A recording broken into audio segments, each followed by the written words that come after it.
नमस्कार साथियों, कैसे हैं आप सब। उम्मीद करते हैं आप सब बहुत ही अच्छे होंगे। तो मेरा नाम है हर्ष कुमार और स्वागत करता हूं आपके अपने YouTube चैनल मेंस बाबा के ऊपर में। साथियों, recently ministry of environment, forest and climate change के द्वारा एक नोटिस निकाला गया है। उस नोटिफिकेशन में ईपीआर का जो कॉन्सेप्ट है यानी एक्सटेंडेड प्रोड्यूसर रिस्पॉन्सिबिलिटी का जो कॉन्सेप्ट है उसको वेस्ट ऑयल के ऊपर में भी लागू कर दिया गया है। तो क्या है न्यूज़, क्या है चर्चा, क्या होता है ईपीआर, कई दफा इन चीजों को मैंने करा रखा है, पर अगर आप चैनल पे शुरू से नहीं बने होंगे तो आपको ये बातें नहीं पता होंगी।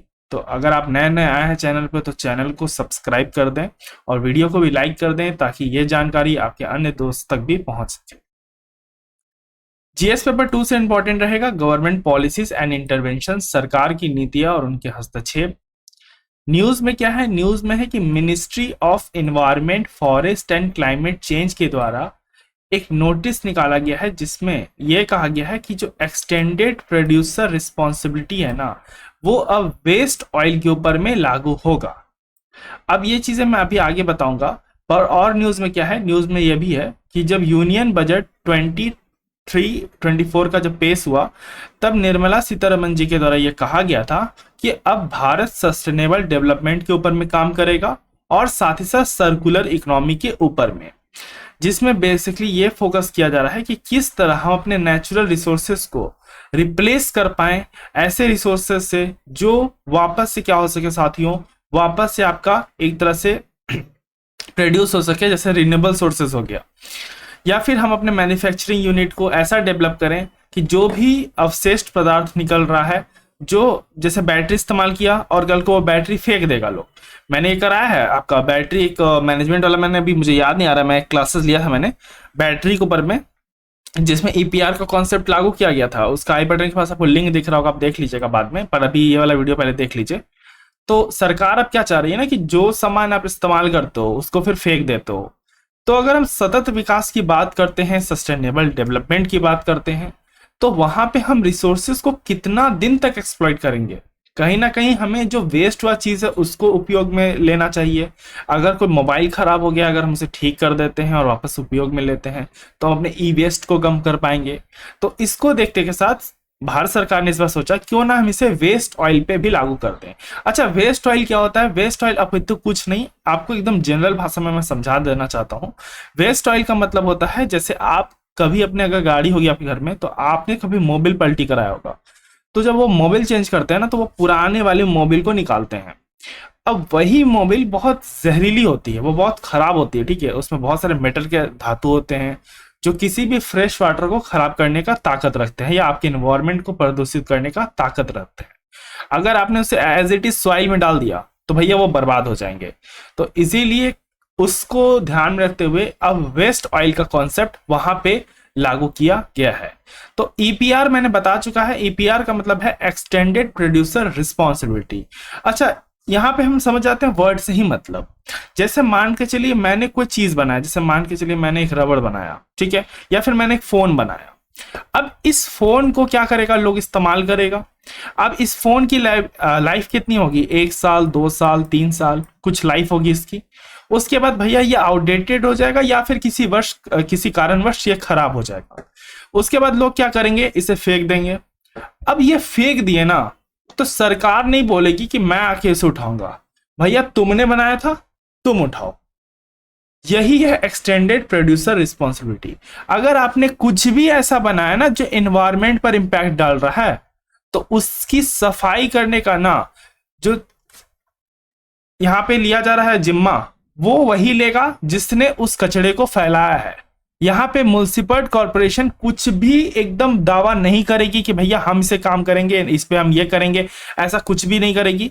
आपके उसी वेस्ट को कम करने में सहारा दे सकती है जो बिल्कुल वापस से ये नहीं हो सकता कि हाँ इसे वापस हम बना नहीं सकते हैं, रिनोवेट नहीं कर सकते हैं। अदरवाइज अगर आपने कोई भी कचरा फैलाया तो आप उसी कचरे को आपको खुद साफ करना पड़ेगा। ये सब चीजें हम लोग किस में देखी अभी तक? अभी हम लोगों ने प्लास्टिक वेस्ट के ऊपर में ये चीजों को देखा, ई वेस्ट के ऊपर में देखा, बैटरी वेस्ट, इन तीनों चीज के ऊपर में मैंने क्लासेस ले रखी है। अगर आपने नहीं देखा है तो आप जाके देख सकते हैं।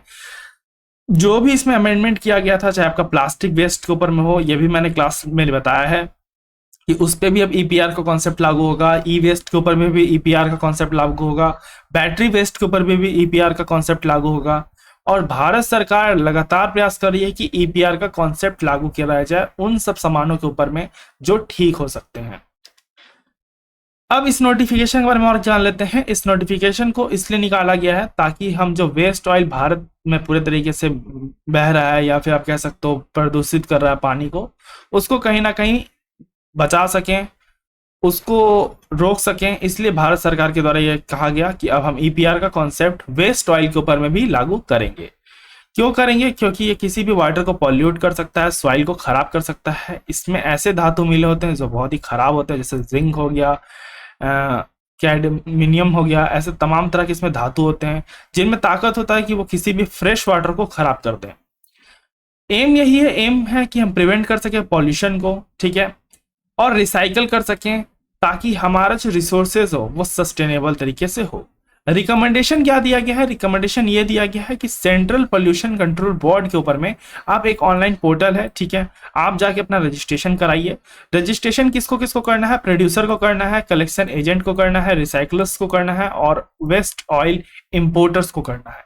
इन चारों लोग को रजिस्ट्रेशन करना है कि भैया कौन प्रोड्यूस कर रहा है ऑयल, कौन उसको साफ कर रहा है, ये सब चीज की जानकारी सेंट्रल पॉल्यूशन कंट्रोल बोर्ड को मिलनी चाहिए। अब सीपीसीबी के बारे में नहीं जानते तो आप यूट्यूब पे लिखिए सीपीसीबी बाय मेंस बाबा या बाय हर्ष कुमार, तो मैंने इसके ऊपर में भी क्लास ले रखा है, तो आप वहां भी जाके सीपीसीबी के बारे में जान सकते हैं।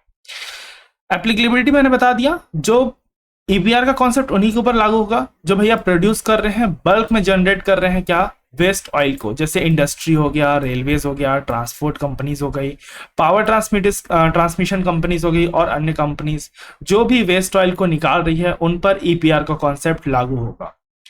भारत सरकार लगातार चाह रही है कि हर सालाना इसे हम 10% से बढ़ाएं, यानी इसकी जो पोटेंशियलिटी है इसको हम 10% से सालाना बढ़ाएं ताकि हम अपने लक्ष्य तक यानी 2029 तक अपने टारगेट को अचीव कर सकें।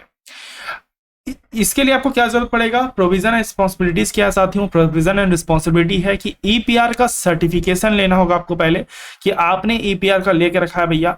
अगर आपने वेस्ट ऑयल निकाला और ईपीआर का सर्टिफिकेशन आपके पास नहीं है तो लंबे फंसोगे, और उसके बाद जो भी आपने गलती की है उसके हिसाब से आपके ऊपर में कार्रवाई की जाएगी।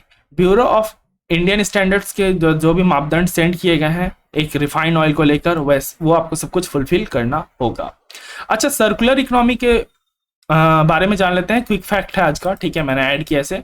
देखिए, सर्कुलर इकोनॉमी का मतलब होता है कि इसमें 6R होने चाहिए। 6R मतलब ऐसी इकोनॉमी जहां पे हम रिड्यूस कर पाए, रीयूज कर पाए, रिसाइकिल कर पाए, रिफर्बिशमेंट कर पाए, रिकवर कर पाए और रिपेयर कर पाए मटेरियल्स को। यानी अगर हम सतत विकास की बात कर रहे हैं, सस्टेनेबल डेवलपमेंट की बात कर रहे हैं, तो कहीं ना कहीं हमको जरूरत है कि हम अपने इन्वायरमेंट को ऐसा बनाएं ताकि हम रिसोर्सेस को कम ले पाए। अब मान के चलिए हमने किसी बैटरी को इस्तेमाल किया या फिर हमने किसी मोबाइल फोन को इस्तेमाल किया और उसमें कोई एक पार्ट खराब है जो बन सकता है, लेकिन आपने उस पूरे मोबाइल फोन को फेंक दिया। अभी रिसेंटली भारत सरकार ने क्या लाया? राइट टू रिपेयर का कॉन्सेप्ट लाया। क्यों? क्योंकि सरकार चाहती थी कि भैया तुम मना करते हो, ई वेस्ट को तो कम करवाना ही है, लेकिन आप ई वेस्ट तब जनरेट होता है ना जब आप रिपेयर करने से मना करते हो। इसलिए यहाँ पे राइट टू रिपेयर लाया गया है। राइट टू रिपेयर नहीं देखा तो जाके देखिएगा, आई बटन के पास लिंक दिख रहा है, इस वीडियो के बाद जाके आप देखिएगा राइट टू रिपेयर के बारे में। बहुत इंपॉर्टेंट कॉन्सेप्ट है, प्रीलिम्स में पूछा जा सकता है। और देखिए, चीजें मैं वही कराता हूँ ना जो एग्जाम में आ सकता है, न्यूज नहीं पढ़ाता। मेरा चैनल, हमारा चैनल आपको न्यूज नहीं पढ़ाते हुए कभी भी। वो कॉन्सेप्ट पढ़ाएगा चाहे वीडियो 2 दिन में डले, 3 दिन में डले, 5 दिन में डले, 7 दिन में डले, क्योंकि कंसेप्ट यूपीएससी पूछती है। यूपीएससी आपसे न्यूज नहीं पूछती, मुद्दा नहीं पूछती, पॉलिटिक्स मुद्दा नहीं पूछती। तो आपको लगता है कि हर दिन वीडियो आ सकती है, मिर्च मसाला डाल के मैं कुछ भी प्रेजेंट कर दूं, तो नहीं होगा मुझसे, क्योंकि गलत मिसलीड करने के लिए मैं यहाँ नहीं बैठा हूँ। लाखों लोग जो भी बच्चे यहाँ देख रहे हैं, हजारों बच्चे, उनको भरोसा है मुझ पर, तो मिसलीड तो नहीं ना करूंगा उनको मैं कि हाँ भैया न्यूज पढ़ा देता हूँ, मेरे तो व्यूज बन गए और आप यही सोच रहे हो कि ये यूपीएससी में आएगा। तो ये चीजें आपको समझनी पड़ेगी, तो आप सपोर्ट कीजिए, ठीक है। तो 6R याद रखिएगा। 6R वाला जो कॉन्सेप्ट है साथियों, प्लीज मैं आपसे रिक्वेस्ट कर रहा हूं यूपीएससी में इन सब चीजों का आंसर राइटिंग में इस्तेमाल करा करें। बिल्कुल थ्योरेटिकल आंसर राइटिंग ना करें इस तरह का जिससे लगे कि बस आप बस पढ़ के एहसान किए हो, ऐसा मत करना है यार। 6R ऐसा ऐसा कोई फ्रेजेस वर्ड यूज करिए जो आपकी कॉपी को बिल्कुल अलग बनाए दूसरों से, ठीक है। तो सर्कुलर इकोनॉमी का मतलब मैंने यहां बता दिया। अब प्रीलिम्स में 2019 में एक्सटेंडेड प्रोड्यूसर रिस्पॉन्सिबिलिटी के ऊपर में क्वेश्चन आया था। अब यहां आप साफ साफ प्रूफ भी देख सकते हो ना कि मैं चीजें वही करा रहा हूं जो यूपीएससी में आता है। तो आप इसमें क्वेश्चन क्या है, क्वेश्चन है कि भारत के अंदर में extended producer responsibility was introduce as an important feature in which of the following categories. तो आपको बताना है इन 4 कैटेगरी के अंदर में कौन है। तो अगर आपको आंसर पता है तो कमेंट सेक्शन में आंसर जरूर लिखिएगा। साथ ही साथ आपको यह बताना है कि चैलेंजेस क्या हैं ईपीआर को लेके। देखिए ईपीआर का कॉन्सेप्ट सुनने में बहुत अच्छा लगता है, बहुत ऐसा नहीं है कि ईपीआर का कॉन्सेप्ट बेकार है, बहुत अच्छा है, सस्टेनेबल डेवलपमेंट होगा भैया।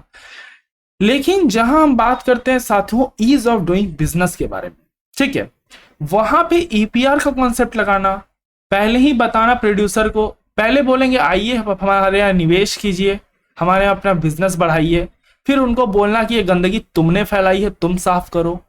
क्या सरकार को यहाँ पे मिलके काम करना चाहिए? तो चैलेंजेस हैं ईपीआर के अंदर में, चैलेंजेस हैं। आप चाहो तो कैलकुलेट कर सकते हो, जैसे मैंने एक बताया आप और भी कैलकुलेट कर सकते हैं। उसके बाद की सॉल्यूशन ढूंढिए, क्या सॉल्यूशन है, भारत सरकार को कोलैब करना चाहिए।